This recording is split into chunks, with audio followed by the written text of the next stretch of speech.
नमस्कार, मी रचना. हा जो तुम्ही नजारा बघत आहात, हा आहे जुहू बीच, मुंबईचा नजारा. तो आम्ही गेलो होतो जुहू बीचला. तिथे हा संध्याकाळचा फार सुंदर असा नजारा आहे.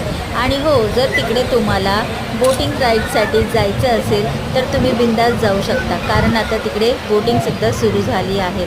वेगवेगळ्या प्रकारचे बोट्स आहेत तिकडे, राईड्स आहेत, खूप छान आहे तिकडे.